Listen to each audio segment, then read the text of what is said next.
Okay, 10th standard आज हम algebra पढ़ रहे हैं। लास्ट लेक्चर अलजेब्रा में हमने प्रोबेबिलिटी स्टार्ट कर दिया था। प्रोबेबिलिटी में हम लोगों ने 5.1 एक्सरसाइज भी कर दी थी और 5.2 एक्सरसाइज भी हम लोगों ने स्टार्ट की थी। प्रोबेबिलिटी का मतलब होता है पॉसिबिलिटी। मैंने ये भी बताया कि जिन एक्सपेरिमेंट के रिजल्ट हमको एडवांस में ही पता होते हैं उनको हम बोलते हैं रैंडम एक्सपेरिमेंट, और रैंडम एक्सपेरिमेंट के जो रिजल्ट होते हैं उनको क्या बोलते हैं, आउटकम।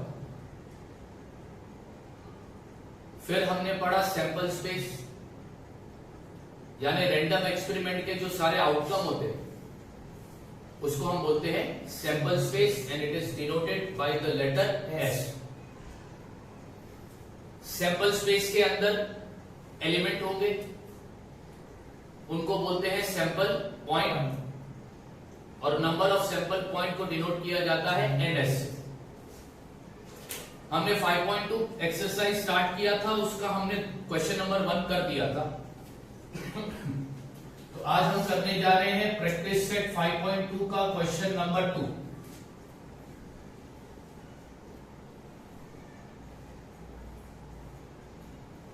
अब मैं सबसे पहला क्वेश्चन लिख दूं ताकि सम करवाने में आसानी हो।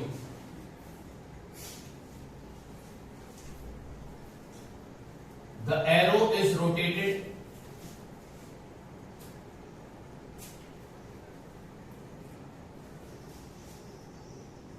and it stopped randomly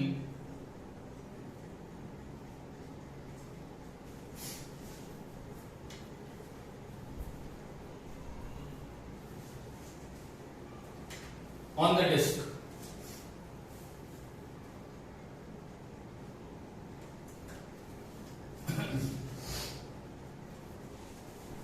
Find out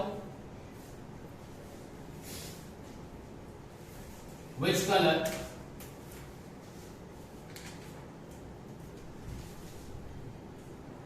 it may stop.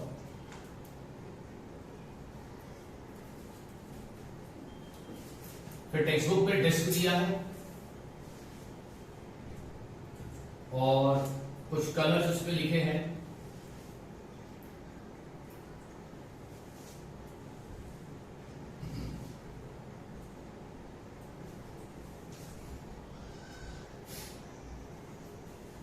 मैं कलर्स लिख देता हूं। यहां पर दिया है रेड कलर,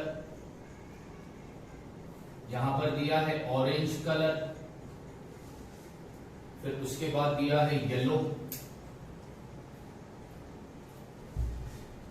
और उसके बाद दिया है ब्लू, फिर है ग्रीन,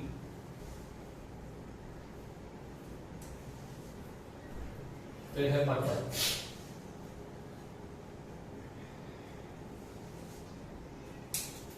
और ये डिस्क पे एक एरो अटैच है, ये रहा वो एरो। अब डिस्क पे कलर कितने हैं, red, orange, yellow, blue, green, purple. 1 2 3 4 5 6 colours हैं। अब क्या करना है, तुम्हें ये डिस्क को घुमाओगे तो ये एरो कोई भी एक कलर पे, रैंडमली कोई भी एक कलर पर स्टॉप होगा, और वो कलर कौन सा है ये हमको फाइंड करना है। अब यहां पर इसका सॉल्यूशन भी लिखता हूं। There are 6 colors. कितने कलर्स है डिस्क पर? 6 कलर है ना टोटल ऑन द डिस्क। कितने कलर है डिस्क पर? 6 कलर। ठीक है।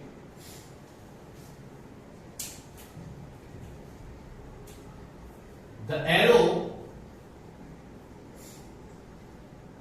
can stop randomly on any color. ये जो एरो है ये रैंडमली कोई भी एक कलर पर रुकेगा। अब वो कलर कौन कौन से होंगे या कौन कौन से हो सकते हैं रेड हो सकता है, ऑरेंज हो सकता है, येलो हो सकता है, ब्लू हो सकता है, ग्रीन हो सकता है, या फिर पर्पल हो सकता है। तो ये सारे आउटकम है, इसको हम क्या बोलते हैं? Sample space. अब red, orange, yellow, blue, green, purple ये सैंपल स्पेस के सैंपल पॉइंट है। अब कितने सैंपल पॉइंट है? 1 2 3 4 5 6। यानी इन शॉर्ट तुमको इस एक्सपेरिमेंट का सैंपल स्पेस लिखना था और दूसरा नंबर ऑफ सैंपल पॉइंट बताना था। ये डिस्क तुम घुमाओगे तो एरो कोई भी एक कलर पे रुकेगा। वो कलर कौन कौन से हो सकते हैं? तो वो कलर ये हो सकते हैं, ये पॉसिबल आउटकम्स है, इनको हम क्या बोलते हैं? Sample space. कितने हैं एलिमेंट? कितने सैंपल पॉइंट है? सम हो गया था।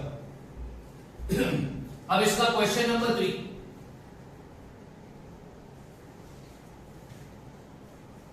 in the month of March,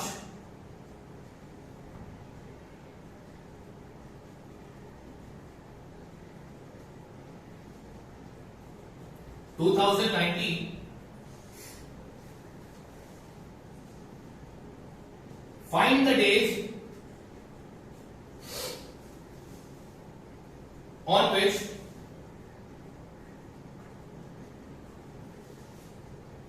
the date is multiple of 5। यह ऐसा क्वेश्चन दिया है और क्वेश्चन के नीचे टेबल कैलेंडर बनाकर दिया है। तो अब मैं कैलेंडर बना देता हूं जो क्वेश्चन में तुमको बनाकर दिया है।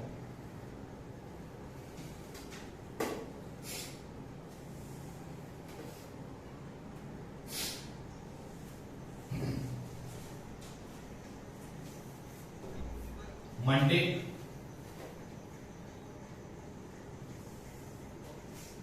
फिर आता है ट्यूसडे,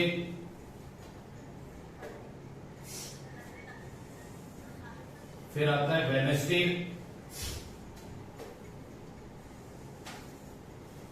फिर आता है थर्सडे,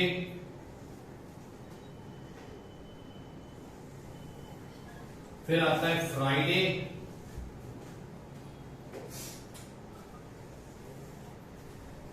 फिर आता है सैटरडे और फिर है संडे।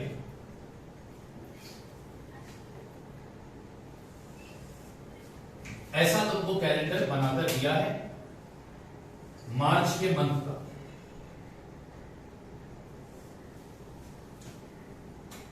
अब डेट दी है, फ्राइडे को 1 था, 2 3,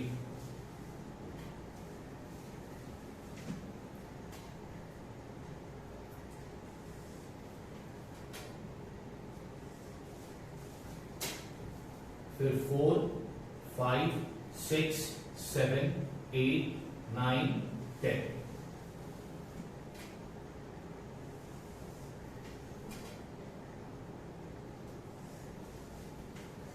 फिर 11 12 13 14 15 16 17,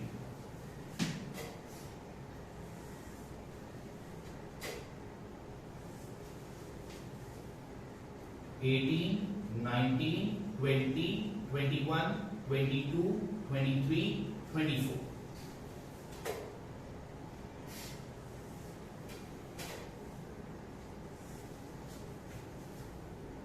$25 $26 $27 $28 $29 $30 $31। मार्च में कितने डेज होते हैं? ये तुम्हें कैलेंडर दिया है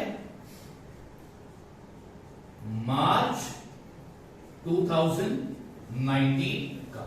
ये तो मैंने अभी क्वेश्चन लिखा है। अब ये क्वेश्चन का मतलब समझते हैं, क्वेश्चन में क्या दिया। क्वेश्चन में बोला है in the month of March 2019 find the days on which the date is a multiple of 5। हमें सबसे पहला वो डेट निकालनी है जो 5 के टेबल में आती है। समझ में आनी बात? वो डेट लेना है जो किसके टेबल में आता हो, 5। अब 1 2 3 4 5 के टेबल में 5 आता है, 6 नहीं, 7 नहीं, 8 नहीं, 9 नहीं, 10 आता है, 11 12 13 14 नहीं आता, 15 आता है, 16 17 18 19 नहीं आता, 20 आता है, 21 22 23 24 25 आता है, 26 27 28 29 30। तो 5 के टेबल में जो डेट आ रही है वो डेट पर मैंने ब्लू कलर से बॉक्स बनाया है। तो यहां पर मैं लिखता हूं solution dates which are multiple of 5 are कौन सी डेट थी, 5 10 15 20 25 एंड 30। ये वो डेट है जो 5 के टेबल में आती है। मैंने वो डेट लिख ली। Find the days on which the date is multiple of, तो मल्टीपल ऑफ 5 है, कौन कौन सी डेट आती है वो लिख दिया। अब उसका क्या लिखना है, डेज। क्या लिखना है, डेज। तो चलो अब डेज लिखते हैं। 5 कौन से डेज पे आ रहा है, ट्यूसडे, तो लिखा मैंने Tuesday. 10 Sunday, 15 Friday, 20 Wednesday,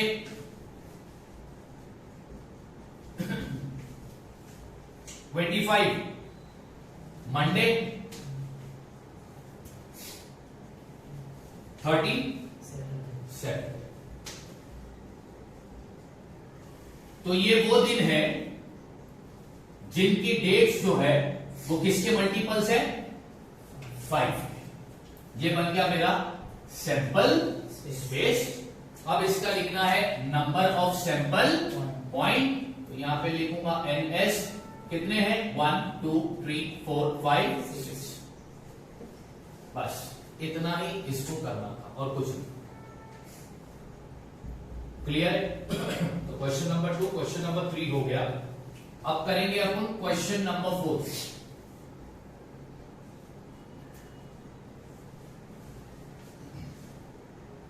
question number 4 बोलता है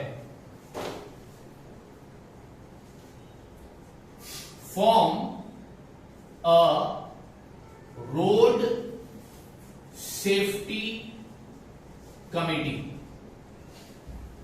क्या फॉर्म करना है, क्या फॉर्म करना है, road safety committee of two. इसका मतलब है, थोड़ी देर बाद बताता हूं, from 2 boys B1 B2 and 2 girls G1 G2 complete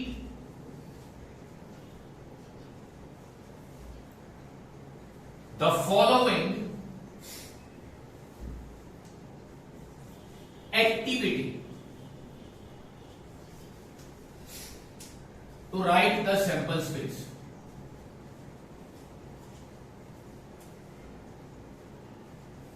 ये अभी मैं क्वेश्चन लिख रहा हूं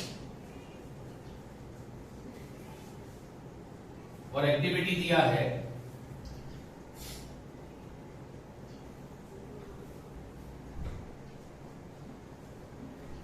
activity A committee of 2 boys,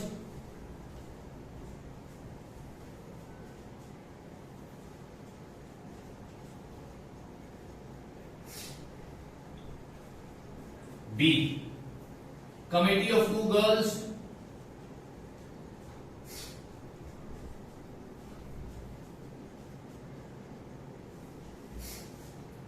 C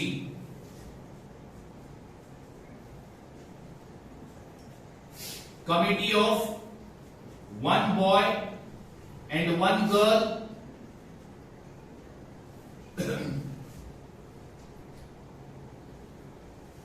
therefore sample space S is equal to dash. ये पूरा क्वेश्चन है ऐसा। अब इस क्वेश्चन का मतलब समझो। Form a road safety committee, क्या बनानी है? रोड सेफ्टी की एक कमेटी बनानी है ऑफ 2, यानी उस कमेटी में कितने मेंबर होंगे? सिर्फ 2। अपने को एक रोड सेफ्टी कमेटी बनानी है और उस कमेटी में कितने मेंबर होने चाहिए? 2 मेंबर होने चाहिए। हमारे पास 2 बॉयज है B1 B2, 2 गर्ल्स हैं G1 G2, ठीक है, ओके। तो अपने को कमेटी बनानी है जिसमें कितने मेंबर होने चाहिए? 2। कितने मेंबर होने चाहिए? तो अगर वो कमेटी में दोनों मेंबर क्या है? बॉयज, तो उसका सैंपल स्पेस क्या बनेगा? B1 B2। अगर कमेटी में 2 गर्ल्स है तो उसका क्या बनेगा? G1 G2। अगर कमेटी में एक बॉय और एक, तो क्या क्या बनेगा? B1 G1 B2 G1 B1 G2 B2 G2, ठीक है। हाँ यार, अब इन सबको मिला दोगे तो क्या बन जाएगा? Sample space. तो लिख दो इन सबका सैंपल स्पेस। कमेटी में B1 B2 हो सकते हैं,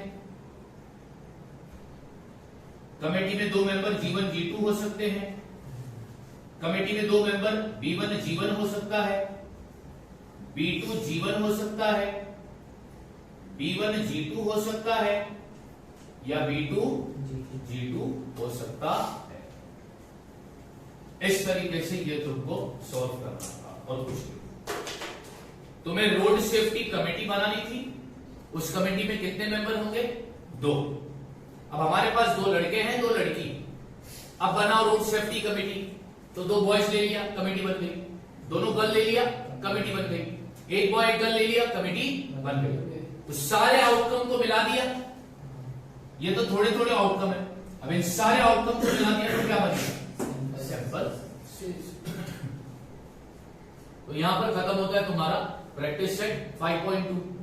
प्रैक्टिस सेट 5.2 में तुम्हें सैंपल स्पेस कैसा आता है, कैसा लिखते हैं, वो सिखाया गया है, और नंबर ऑफ सैंपल पॉइंट, ठीक है। चलो बढ़ते हैं नेक्स्ट टॉपिक। ये थोड़ा इंटरेस्टिंग टॉपिक है।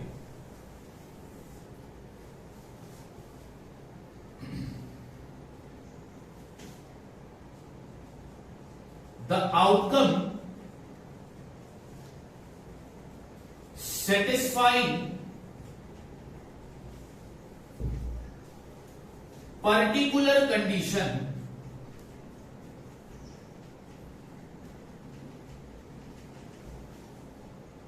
are called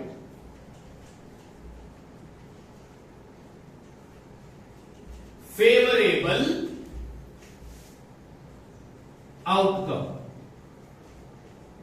तो सबसे पहला बच्चों, फेवरेबल आउटकम क्या होता है वो समझो। द आउटकम सेटिस्फाइंग पर्टिकुलर, उस आउटकम को फिर क्या बोलेंगे? यानी जो आउटकम पर्टिकुलर कंडीशन को क्या कर रहा है?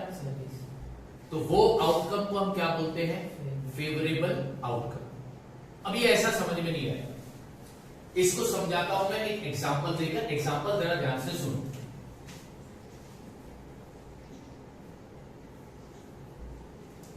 थर्ड जुलाई 2020 को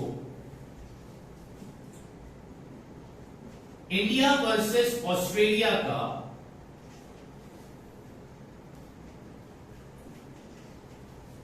मैच होगा। कब कब होगा? 3 जुलाई 2020 को इंडिया और ऑस्ट्रेलिया मैच खेलने वाले हैं। तो अब मैंने तुमको बोला बच्चों,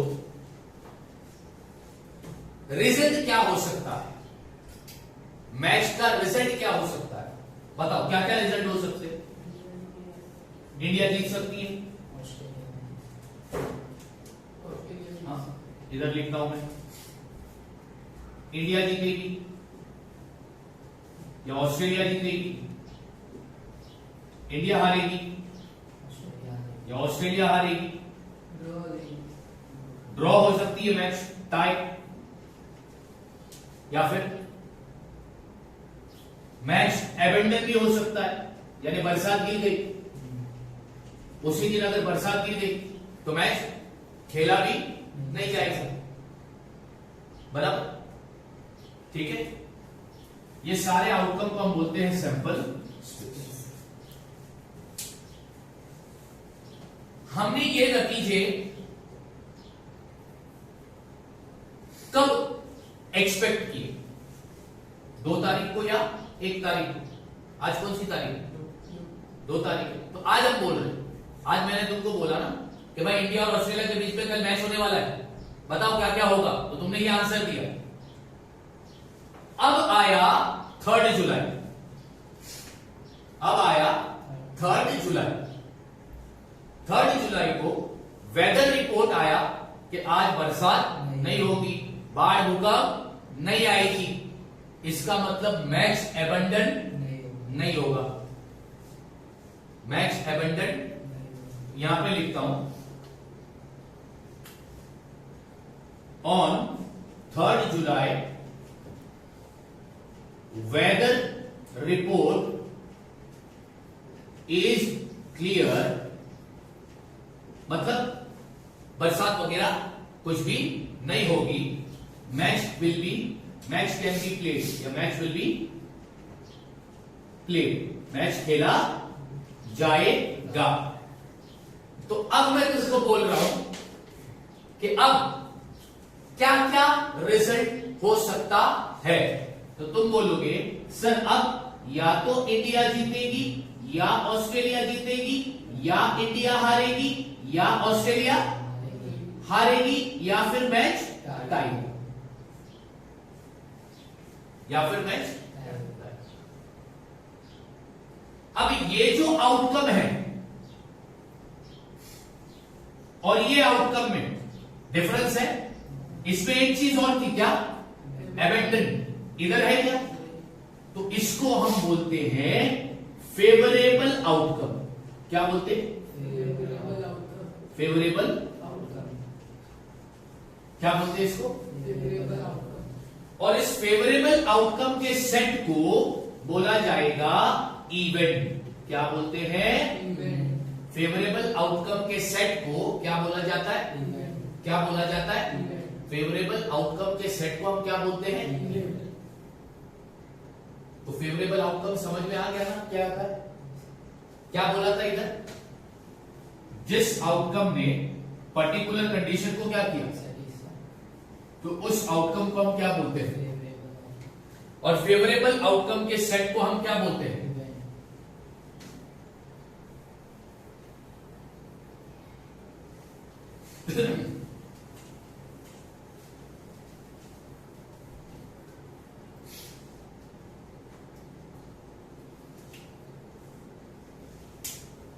अभी यहां पे लिखता हूं, set of favourable outcome is called event.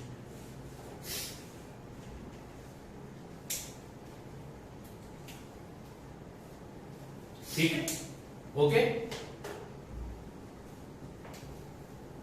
Event are generally denoted by capital letter, यानी इवेंट का नाम लिखा जाता है कौन से लेटर में, कौन से लेटर में, कैपिटल लेटर में। तुम वो लेटर कोई भी इस्तेमाल कर सकते हो, A B C D etcetera. समझ में आया? मैंने तुम्हें बोला कि जिस आउटकम ने कोई कंडीशन को सेटिस्फाई कर दिया, ठीक है, तो वो आउटकम को हम बोलते हैं फेवरेबल आउटकम, और फेवरेबल आउटकम के सेट को हम क्या बोलते हैं, और इवेंट का नाम जनरली लिखा जाता है कैपिटल। और एक बात याद रखना, हर इवेंट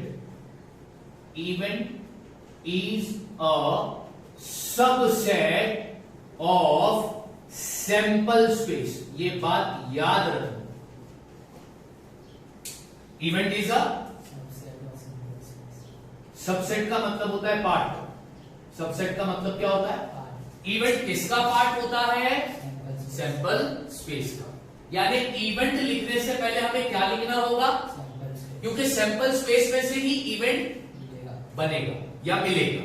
अभी देखा था ना हमने, पहला सैंपल स्पेस लिखा, उसमें से अपने को क्या मिला, इवेंट। इसलिए यहां पर बोला कि event is a part of a sample space. Clear हो गई बात? तो अब जो हमारी नेक्स्ट एक्सरसाइज है 5.3, वो इवेंट पर बेस्ड है।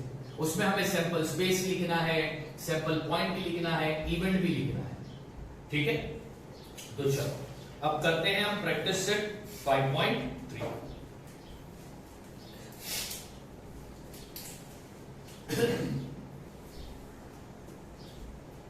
ज्यादा सेशन खत्म होने वाला हो तो बोल देना भाई, मैं वापस शुरू कर दिया ना।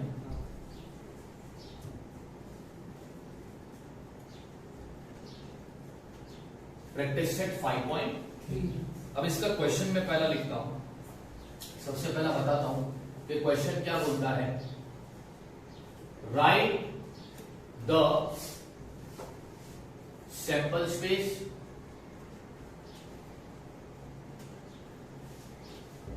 Number of sample point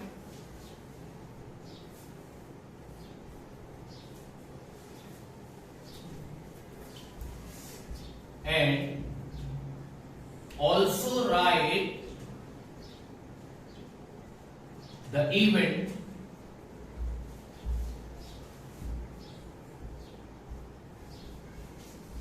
ABC in the set form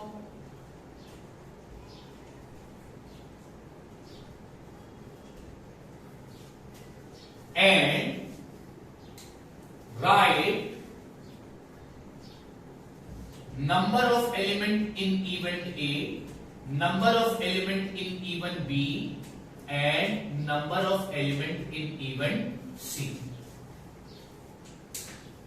देखो भाई, अब तुमको रैंडम एक्सपेरिमेंट देगा, उस रैंडम एक्सपेरिमेंट का तुम क्या लिखोगे, फिर उसका क्या लिखोगे, नंबर ऑफ सैंपल, फिर तुम्हें 3 इवेंट भी देगा, 3, ठीक है।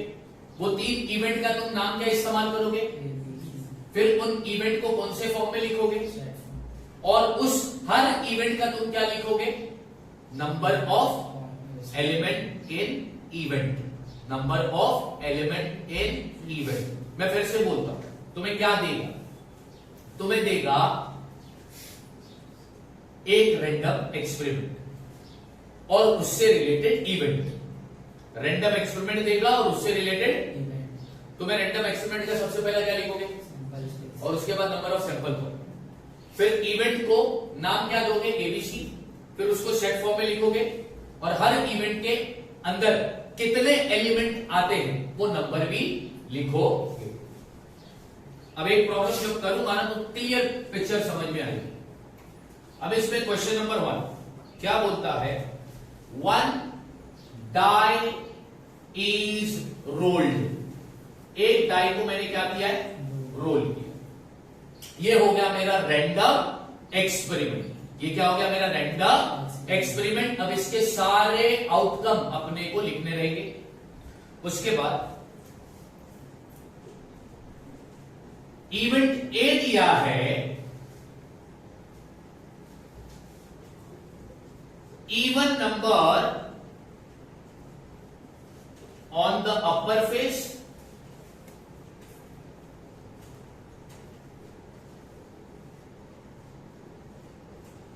इवेंट बी दिया है ऑड नंबर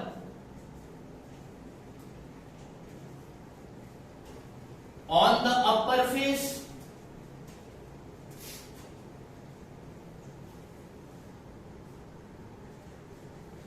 इवेंट सी दिया है प्राइम नंबर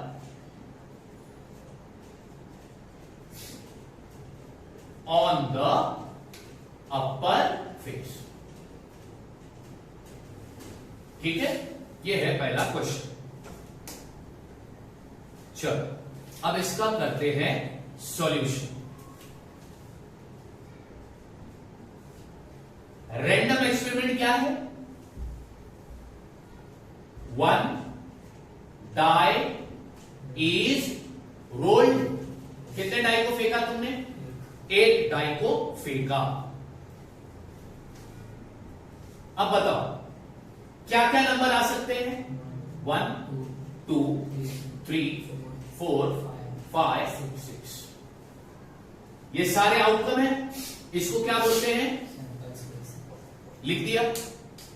उसके बाद क्या लिखना है? Number of sample point. तो कितने मेंबर हैं? 1 2 3 4 5 6 लिख दिया। अब हमारे पास 3 कंडीशन दी। कितने कंडीशन दिए? कंडीशन नंबर 1, अपर फेस पर कौन सा नंबर आएगा? कंडीशन नंबर 2, अपर फेस पर कौन सा नंबर आएगा?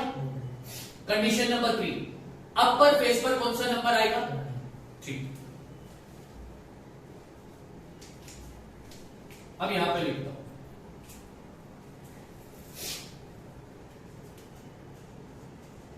इवेंट ए किस चीज का है?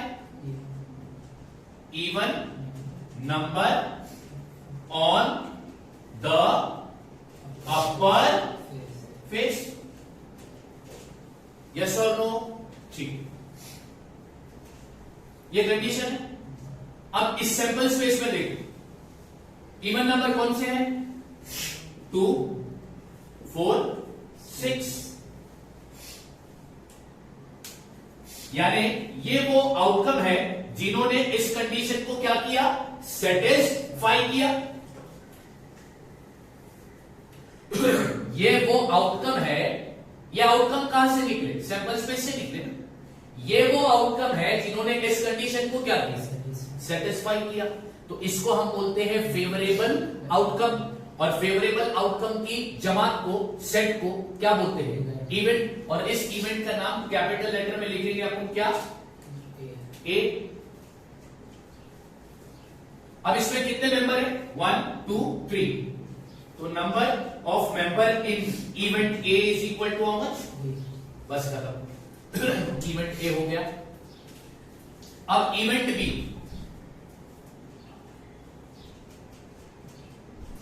इवेंट बी किस चीज का है? Odd number on the upper face. यानी अपर फेस पर कौन सा नंबर होगा? ऑड नंबर होगा। तो कंडीशन में ऑड नंबर है। यस और नो? ठीक है। तो अब ये भी सैंपल स्पेस से मिलेगा। तो ऑड नंबर कौन सा है? 1 3 5। ये तो सारे आउटकम थे, लेकिन इन आउटकम ने इस कंडीशन को सेटिस्फाई किया। तो इनको बोलेंगे फेवरेबल आउटकम। और फेवरेबल आउटकम के सेट को बोलते हैं इवेंट। अब यहां पर इवेंट का नाम क्या दिया है? बी। कैपिटल लेटर लिख दिया बी। अब इसमें कितने मेंबर है? 3। क्लियर? आखिरी इवेंट क्या बोलता है? इवेंट सी किसका है?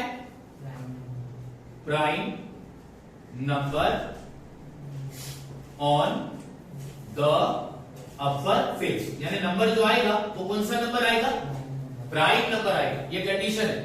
तो अब प्राइम नंबर कौन कौन से, प्राइम नंबर किसको बोलते हैं, प्राइम नंबर यानी वो नंबर जो सिर्फ अपने टेबल में आता हो और अपने अलावा और कोई भी टेबल में नहीं आता हो। तो अब ये सैंपल स्पेस में से प्राइम नंबर कौन सा है, 2, 3, 4 प्राइम नंबर नहीं है, 5 प्राइम नंबर है, 6 प्राइम नंबर नहीं है। यानी ये आउटकम ने इस कंडीशन को क्या किया, सेटिस्फाई। तो ये है फेवरेबल आउटकम। फेवरेबल आउटकम के सेट को बोलते हैं इवेंट। इवेंट का नाम लिखा जाता है कैपिटल लेटर से। अब इसमें मेंबर कितने हैं, 3। खत्म हो गया, यस और नो। यहां पर मैंने तुमको क्या बोला कि इवेंट किसका पार्ट होता है, देखो इवेंट ए सैंपल स्पेस का पार्ट है, इवेंट बी भी सैंपल स्पेस का पार्ट है, इवेंट सी भी सैंपल स्पेस का पार्ट है। तो इवेंट जो है ना वो सैंपल स्पेस से ही मिलते हैं, इसलिए हर केस में हमें सबसे पहला सैंपल स्पेस लिखना होता है। बात समझ आ गई, ठीक है। अब जगह पूरी हो गई, तो ठीक है। अभी तुम लोग ये इत्मीनान से आराम से कॉपी करो। कल का लेक्चर साइंस होगा, क्या होगा, साइंस। Copy it first.